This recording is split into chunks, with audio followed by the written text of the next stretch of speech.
Opening statement. So obviously we're super excited to be hosting our first ever NCAA regional. Our team has worked extremely hard for this opportunity as coaches, as staff. We just want to put on a great show for our fans. They've been super, from the first day we started this program. I can remember Carol Bruggerman was, who's doing the TV this week, was here for our first doubleheader against Western Carolina. And she couldn't believe the support we had for that first game, and so just excited for our fans. Like I said, great opportunity for us as a young program to showcase not only our team, but our facility, the fans, and our great community here at Clemson. Do you or can you scoreboard watch that Stillwater Regional at all, or is it just we're going to stay focused right here? Yeah, I think the biggest thing you can do, I mean, obviously you look at scores every night to see who won and who lost, but we're really focused on the task at hand. And you know, in postseason, when you get that number next to your name as a 1 seed, you know, you start thinking about the 2-3 seeds. But we got to really concentrate on UNC Wilmington. It's a very good team, good pitching staff. They're here for a reason. They won their conference tournament, and which means they're playing really well right now. So that's our main objective, is to really take a close look at them. And so our main objective is UNC Wilmington. Seems like temperatures are always pretty good this time of year till you get to a regional and it gets hot. Does that change anything at all? The ball flies a little bit better? Yeah, you know, our ballpark, usually if the the wind's blowing in from the south, it blows in our facility, you know, so it's going to take a shot to get out if the wind's blowing in. But certainly the temperatures, you know, we remember last May when we were down in Alabama, the temperatures were in the 90s, and that's what you get this time of year. So, you know, obviously athletic training staff, everybody's paying attention to staying hydrated. And, you know, our team is used to playing travel ball and being in these types of situations where the temperatures get hot, especially in the south. You have been here many times. Last year was this group's first. What is the difference right now compared to a year ago in their mindset and what you see in their eyes? Yeah, I think the obvious difference is we have a year of experience. You know, last year our entire roster, it was the first time competing in postseason, you know, and now that we've been in 2 ACC tournaments, we were in the Tuscaloosa Regional last year, obviously, we have a sense of you know, what it's going to be like and the competition level and just the oddities of the NCAA tournament, where you may be the 1 seed, but you may be a visiting team in a particular game, you may be in the other dugout. So there's that factor, but I think the biggest thing is this time of year we've earned the right to be here. We've earned the right to be the number 1 seed. Now it's about, you know, staying focused on what we can control, which is the game, and you know, and making sure we're limiting the distractions. And we know after last year, no matter who our opponent is, we've got to bring our A game. Does pitching depth mean as much at this time of the year as it does during a tough regular season ACC series? Yeah, pitching depth is huge, you know, especially if you get into that losers bracket. It's a double elimination tournament, but you know, anytime you can utilize a staff, especially with some of the powerful offenses that we have here. You know, all the teams hit the ball pretty well, and you know, if you look at the home runs and the batting averages, you know, it's going to be some fierce competition. So our pitching staff going to rely on you know, obviously Valerie and Millie Thompson. Reagan's going to be available, Brooke McCubbin. So we've utilized the staff all year, and it won't be any different this weekend. You've been in a lot of different conferences at their top level. How well does the ACC prepare you for this next challenge? Well, this year the ACC is arguably one of the toughest conferences in the country. You know, we have the number 2 and 3 seeds, Florida State and Virginia Tech, and obviously us and Duke are top 16 seeds. We have Notre Dame and Georgia Tech, who are, you know, outstanding teams this year, and we're well represented. And you know, we've kind of ran the gauntlet of the ACC regular season. We ran the gauntlet of the ACC tournament last year, and that's going to prepare us for the rigors of a tough postseason. As batters or as pitchers? Or both. I mean, you can, you know, when you look at the pitchers that we faced this year and the offenses that we faced, you know, any time that, you know, we've played 4 games against Virginia Tech, 4 games against Florida State. They're you know, the 2 and 3 seeds. We've played 3 games against Duke, 3 games against Georgia Tech, 4 against Notre Dame. You know, I think it's prepared us to face good pitching.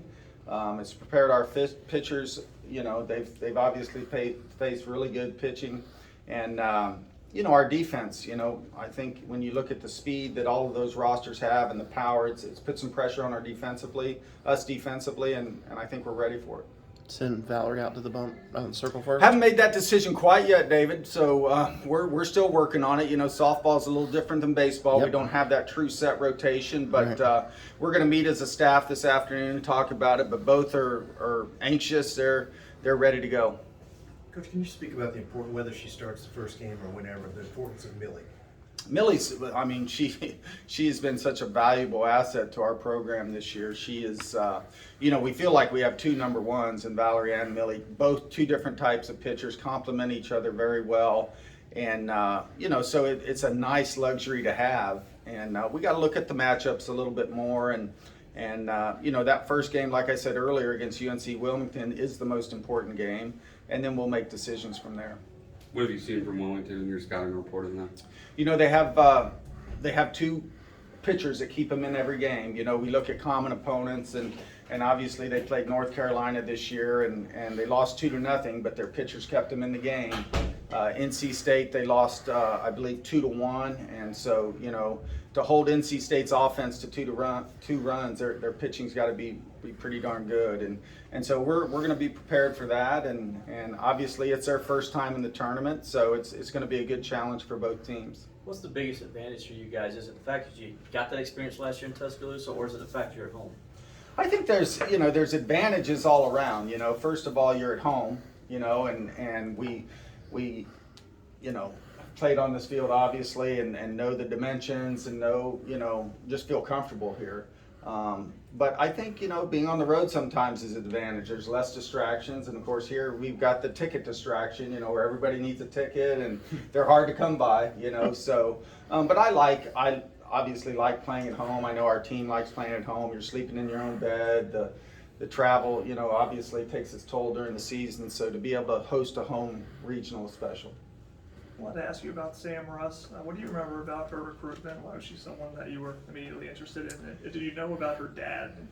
I did not. I did not know about her dad. You know, it's a situation with the transfer portal. Names get on the portal, and you start doing research. And obviously, you know, one of our IPTE members, Bob Mahoney, had talked about, you know, Sam was going to be on the transfer portal, and you know, so we obviously there was a connection there. And, you know, we have an MBA program, and that's what Sam wanted to study in her master's degree, and a terrific player, because we played against her, you know, here last year, and we knew, you know, what she was capable of. She's fast, you know, she can steal bases, she can hit for power, hit for average, and cover a lot of ground in the outfield. So it's a great fit for our program, and luckily she chose to come to Clemson to work on her master's and play that extra year. Do you expect?